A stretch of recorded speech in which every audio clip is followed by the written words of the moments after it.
Hello students, welcome back to geography class. Before summer vacation we have started this chapter 2, that is the landform, but we haven't finished it, so we will continue with this chapter, that is landform. So the next topic that we are going to discuss in this chapter is the types of landform. So the first type of landform we are going to discuss is the mountain.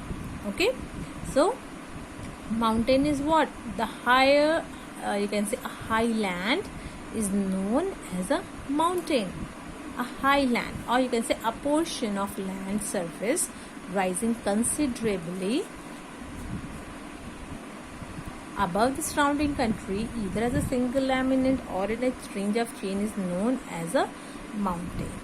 Okay, a highland is not always, though a mountain is a highland, but a highland is not always a mountain, because plateaus are also highland, but the difference in the plateau and the mountain is that plateaus are flat top. They are flat at the top, but the mountains have steep slopes and they have, you can say, very high peaks. So this is a difference in a mountain and a plateau. Now a mountain is defined as steep-sided hill if it is more than 6 meters high. Okay, mountain is what? It's a steep-sided hill more than 6 meters high. So steep-sided. Okay, if a landform that is having a steep slope and almost more than 600 meters high, that highland will be considered as a mountain. Okay. Now there are different types of mountain. There are fold mountain, there are block mountain, there are volcanic mountain, and this is all according to their formation, that how they have been formed. Block mountain and fold mountain we have discussed earlier also in the previous chapter, but here we will again discuss it with you. So fold mountains, these are the mountains that you can say most of the time, whether it is fold mountain or block mountain, they are, you can say, they are formed because of the compressional or movement of the earth, or the tectonic movement inside the earth.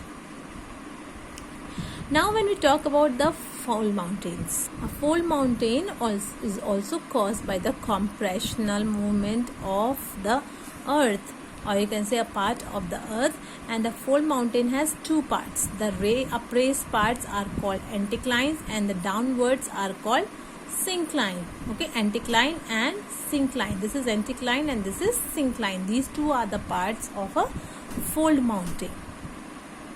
And these fold mountain, they have usually parallel ranges. They have many parallel ranges. Okay, it's a chain of mountain, not just a single mountain, but it's a chain of mountain. And remember, upward part is called anticline and downward part is called syncline.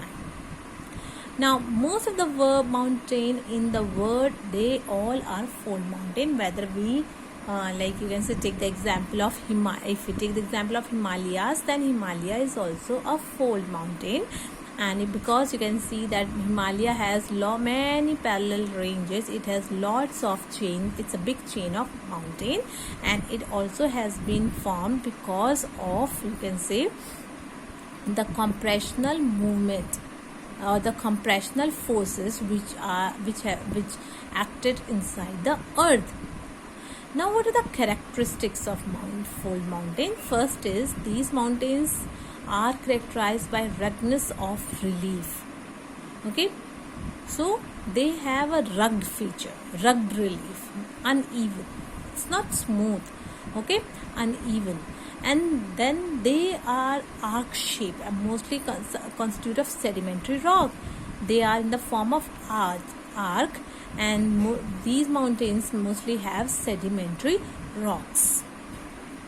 Then these are mostly, all these mountains, whether Himalayas or any other mountain, most of them are located on the margins of the continent, or the borders on the margins of the continent. And there are two types of fold mountain, young fold mountain and old fold mountain. Himalaya is one of the young fold mountain.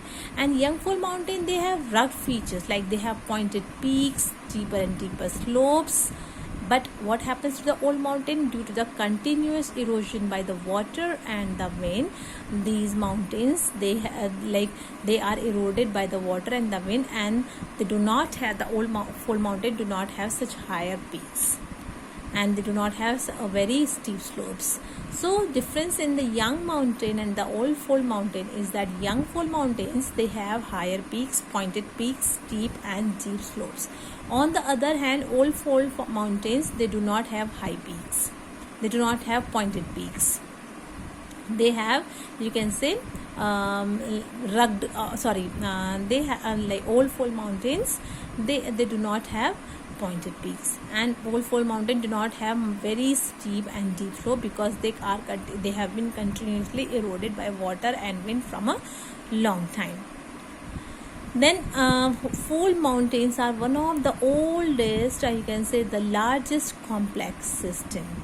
Like you can say Himalayas were formed by the fold process only, by the horizontal compressional or folding, when Indian plate collided with the Eurasian plate. So when Indian plate collided with Eurasian plate, then there was a, like you can say, there was a fold, and some of the a part of the land went up and some parts sank down, and because of that these I can say mountain Himalayas were formed.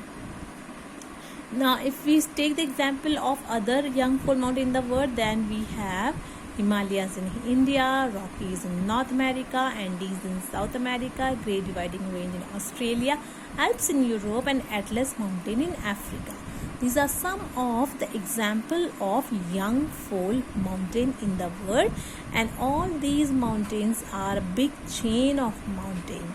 These mountain you can say these are a very big, or you can say chain of mountains in different parts of the world, and all these mountains have been formed by the compressional forces that keeps on working inside the earth. And these mountains, all these type of mountain have very high peaks, they have very steep slopes. So these are the features of young fold mountain. And now in the next video I will explain you about the old fold mountain. Like you can okay, we can continue now also. Old fold mountain, as I told you, are just opposite to the young fold mountain. Now if you see, this is a picture of old fold mountain, because they have, you can see here, there is no pointed peak, there are no steep slopes.